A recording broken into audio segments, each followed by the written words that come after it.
प्यारे बच्चों, पिछले वीडियो में हम लोग सारणी का प्रश्नावली 4.5 पढ़े थे।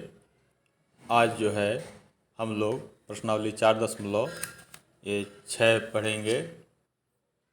इसमें देखें दिया है कि कौरा निम्नलिखित प्रश्नों की 1 से 6 तक दी गई समीकरण निकायों का संगत अथवा असंगत के रूप में समीकरण का वर्गीकरण कीजिए। यानी इसको पहचानना है कौन समीकरण का निकाय संगत है और कौन असंगत है। तो इसमें देखें कि ये पहला सवाल अगर दिया है तो इसमें समीकरण दिया x + 2y = 2 और दूसरा समीकरण दिया 2x - 3y = 3। तो इससे हमारा आव्यूह क्या बनता है? पहले समीकरण में x का गुणांक 1 है, y का जो है 2 है और x का 2 है दूसरे में और y का 3 है। यह जो है हमारा आव्यूह है।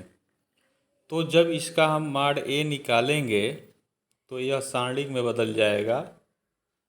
ठीक है, सारणिक में बदलेगा और इसका हल अगर करें तो 3 - 4 यह आ जाएगा -1। तो अब आप ये देखें कि यदि माड a निकाल रहे हैं और उसका मान 0 नहीं आता है तो वह समीकरण निकाय संगत होगा। अगर 0 आ जाता है तो वह असंगत होगा।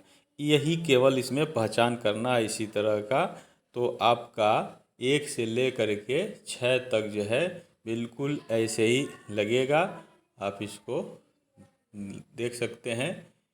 ये पहला सवाल जो है यहाँ लगाया हुआ है। a का मान जो है उनके गुणांकों को लिख लेंगे आव्यूह के रूप में। x जो है इसमें 2 चर राशि हैं तो इनको स्तंभों के रूप में लिख लेंगे। कैपिटल X बराबर XY स्तंभ के रूप में और b बराबर जो है जो इस समीकरण का मान दिया हुआ है उसको हम स्तंभ के रूप में यहाँ लिखेंगे। अब इसी का आव्यूह का जो है हम माड a निकाल लें तो देखें -1 = 0 आ रहा है। तो यह a व्युत्क्रमणीय आव्यूह है। तो इसलिए यह दिया गया समीकरण निकाय जो है ये संगत है। तो इसी तरह से शेष और सवाल आप कर सकते हैं। इसका छठवां भी आप देख लें। छठवां में जो है 3 चर राशि दिया हुआ है। तो इसी तरह से इसका जब आव्यूह हम बनाएंगे तो हमारा आव्यूह 3 × 3 कोटि का हो जाएगा। यह इस तरह से x का मान जो है हमारा यह होगा और b का मान 5 2 ऋण 1 स्तंभ के रूप में लिख लेंगे। अब हम इस आव्यूह का जो है माड a निकालेंगे। तो माड a निकालेंगे तो देखें यह जो है एक गलत से आव्यूह बन गया है। जब यहाँ माड a रहेगा तो यह भी जो है माड में बदल जाएगा। ये भी लकीर हो सारणिक में बदलेगा। इसको आप लोग नोट कर लेंगे। तो माड a = सारणिक 5 ऋण 1 4 पहला रो हो जाएगा, दूसरा रो हो जाएगा, तीसरा रो हो जाएगा। अब इसका जो है हम हल कर लें तो देखें इसको हल करना जो है हम बताए थे माड a निकालना, उसी तरह से इसको हम निकाल लेंगे। निकालने के बाद से आपका जो है ये मान आ जाएगा 140 - 89 = 51 = 0। मतलब यह भी जो है संगत है।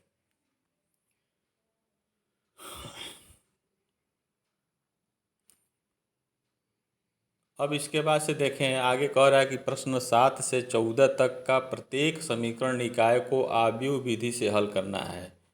यानी आव्यूह विधि से 7 से लेकर के 14 तक जो है इसको आव्यूह विधि से हल करना है। तो इसका 10वां प्रश्न आप देखें। 10वां प्रश्न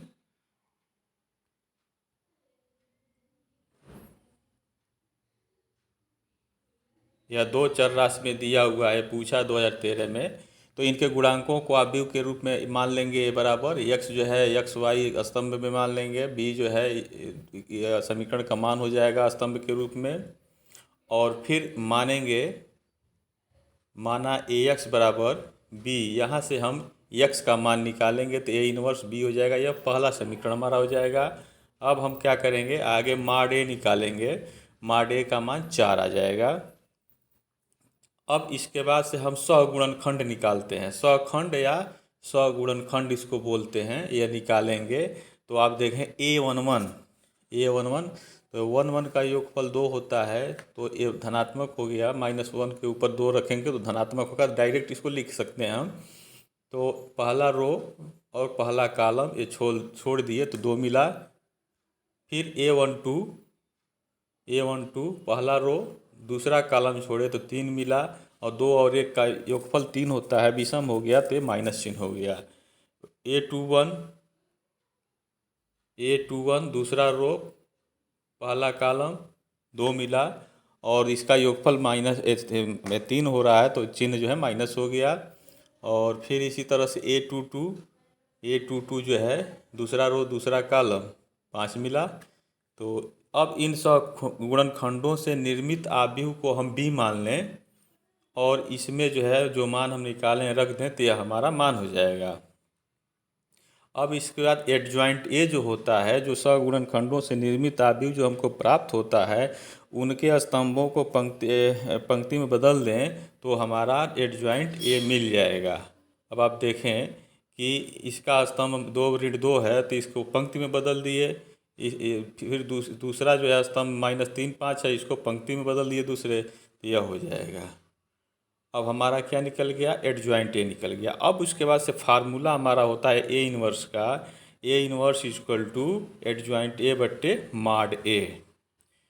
तो माड ए का मान 4 हो गया तो 1/4 हो गया, और एडजॉइंट ए का मान जो है हम यहाँ रख लेंगे 4 का अंदर, अभी गुणा नहीं करेंगे। अब इसके बाद से जब हमारा एडजॉइंट ए निकल गया तो हम समीकरण फर्स्ट से चलेंगे। समीकरण फर्स्ट से x बराबर दिया था ए इनवर्स बी, तो यह क्या हो जाएगा, यह ए इनवर्स का मान है और यह बी का मान है। तो क्या करेंगे, 1/4 को छोड़ करके इसे शेष जो है इन दोनों का जो है गुणा कर लेंगे, इनका और इनका गुणा करेंगे तो हमको मिल जाएगा 1/4, और आव्यूह 2 × 3 - 10 ऋण 9 धन 25। इसको हल करें हम तो मिलेगा 1/4 और आव्यूह -4 16, 4 का अंदर गुणा कर दें तो -1 4 मिलेगा।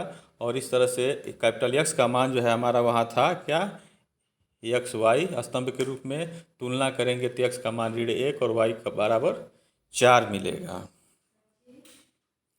तो इस तरह से, और शेष उसके जो प्रश्न दिए गए हैं आप लोग उसको 14 तक लगा सकते हैं बिल्कुल इसी तरह से। इसके बाद से आप 15 देखें, 15 भी उसी तरह का है, थोड़ा सा बदल दिया है कि जैसे ये जो गुणांक दिया इसी का गुणांक जो है एक्स और वाई का गुणांक जो है यहाँ आव्यूह के रूप में लिख लिया है, ये दे दिया है। प्रश्न वही है, कोई अंतर नहीं है। तो ए इनवर्स पूछ रहा था, ए इनवर्स हम निकाल सकते हैं, और ए इनवर्स का प्रयोग करके जो है हमको समीकरण का हल करना है आव्यूह विधि से। तो 15 नंबर का क्वेश्चन देखें, यहाँ देखें, यह ए का मान दिया हुआ है और इस ए का मान दिया है, और समीकरण लिख लेंगे। समीकरण लिखने के बाद से फिर हम मान लेंगे, माना ए एक्स बराबर बी, यहाँ से एक्स निकाल लेंगे, एक्स बराबर ए इनवर्स बी, ये पहला समीकरण हो जाएगा। फिर हमारा मार आव्यूह ए दिया ही है, आव्यूह ए दिया है, उसको लेकर के चलेंगे, इसी से x निकाल लेंगे। 3 चर राशि में है तो x y z इसका स्तंभ हो जाएगा कैपिटल X बराबर, और b बराबर जो है समीकरणों का जो मान दिया गया है वह स्तंभ के रूप में लिख लेंगे। अब हमारा काम है माड ए निकालना। माड ए निकालना हम लोग जानते हैं, तो माड ए जो है देखें, माड ए यहाँ निकला हुआ है, इस तरह से निकाल लेंगे तो माड ए का मान जो है -1 आ जाएगा। अब इसके बाद से हमको चाहिए सगुणनखंड, तो A11 पहले निकालेंगे, आव्यूह ए के सगुणनखंड A11, तो -1 के ऊपर 2 घात, 1 1 को जोड़ेंगे 2 हो जाएगा। फिर माड क्या होगा, पहला रो और पहला कॉलम छोड़ेंगे, पहला रो और पहला कॉलम यहाँ से छोड़ेंगे, देखें पहला रो और पहला कॉलम छोड़ेंगे, 2 ऋण 4 1 ऋण 2, ये मिल रहा है, देखें ये मिला। ए मिल गया। अब इसको हल किए तो -4 और +4 आ गया और -1 का वर्ग जो है 0 हो गया। तो ठीक इसी तरह से हम ये सब जो है निकाल लेंगे, A12, A13, A23, A21 से लेकर के A3 तक जो है निकाल सकते हैं, कोई कठिन नहीं है। जब आप इसको निकाल लेंगे तो इन मानों को जो है रखेंगे, लिखेंगे सगुणनखंड खंडों से निर्मित आव्यूह, इसको B मान लेंगे। और यहाँ जो है देखिए फर्स्ट रो मिल जाएगा, सेकेंड रो, थर्ड रो और मिलेगा। तो अब इसके बाद से हमारा क्या अगला स्टेप होगा, एडजॉइंट ए। एडजॉइंट ए जो B का जो निकला हुआ है उसका जो है हम रूप बदल देंगे, यानी स्तंभों को पंक्ति में बदल देंगे तो हमारा एडजॉइंट ए मिल जाएगा। एडजॉइंट ए जब मिल जाता है तो ए इनवर्स हम निकाल सकते हैं। तो ए इनवर्स का फार्मूला हम जानते हैं, एडजॉइंट ए बट्टे माड ए होता है। माड ए हमारा -1 आया था और एडजॉइंट ए जो है यह है, इसको लिख लेंगे और इसके बाद से -1 का अंदर गुणा कर देंगे। गुणा करने के बाद से हमारा यह मिल जाएगा ए इनवर्स। ए इनवर्स पूछ रहा था, ए इनवर्स निकल गया। अब समीकरण फर्स्ट से फिर चलेंगे। तो समीकरण फर्स्ट से हम चलेंगे, x बराबर ए इनवर्स b दिया हुआ है तो यहाँ जो है ए इनवर्स रखेंगे और b रखेंगे और इन दोनों का हम गुणा करेंगे तो हमको ये मिल जाएगा। नीचे देखिए first row first column, second row second column, गुणा करते हुए जोड़ते हुए इसको लिखेंगे तो एक ही स्तंभ हमको मिलेगा और वह जो है आपका यह हो जाएगा कैपिटल X इक्वल टू, देखिए ये मिलेगा आव्यूह के रूप में। तो यहाँ एक स्तंभ हो गया। तो तुलना करेंगे तो x बराबर 1, y बराबर 2, z बराबर 3 मिल जाएगा। इसको आप लोग नोट कर लें। इसके बाद से एक सवाल और है, हिंट दे रहे हैं, जिसको करना होगा कर लेगा।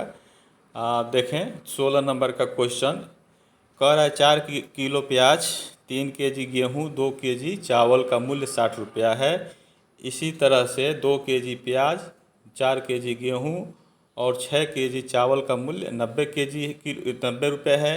फिर आगे दिया है कि 6 किलो प्याज, 2 किलो गेहूँ और 3 किलो चावल का मूल्य जो है 70 रुपये दिया हुआ है। तो आव्यूह विधि द्वारा प्रत्येक का मूल्य प्रति किलोग्राम ज्ञात करना है। तो इसके लिए आप लोग देखें,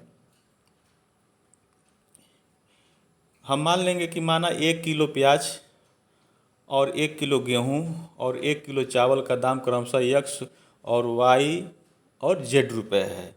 तो 4 किलो प्याज का दाम जो है 4x हो जाएगा, 4 किलो प्याज का दाम 4x और 3 किलो गेहूँ का जो है 3y हो जाएगा और 2 किलो चावल का 2z हो गया। और यह कुल मिला कर कितना हो जाएगा, यह कुल मिला करके 60 रुपये हो गया। ये पहला समीकरण हो जाएगा। इसी तरह से हम दूसरा समीकरण भी बनाएंगे। 2 किलो प्याज, तो 2 किलो प्याज हो जाएगा तो यानी 2x हो जाएगा अधन 4 किलो गेहूँ 4x रुपया हो जाए 4y हो जाएगा और प्लस 6 किलो चावल यानी 6z बराबर 90 रुपया। ये दूसरा समीकरण हो जाएगा। इसी तरह से तीसरा आप बना सकते हैं, 6 किलो प्याज यानी 6x धन 2y और 3 किलो चावल तो 3z बराबर यह 60 रुपये है। तो ये तीसरा समीकरण हो जाएगा 70 रुपये है, 70 रुपये, 60 नहीं है 70 है। तो इस तरह से तीसरा समीकरण हो जाएगा। जब 3 समीकरण बन गए तो आव्यूह विधि द्वारा x y z का मान आप निकाल सकते हैं। इसको हल कर लेंगे। तो इस तरह से 4.6 जो है हम लोगों का समाप्त होता है। अब इसके बाद आगे जो है हम लोग अगले वीडियोज में दूसरा प्रश्नावली पढ़ेंगे।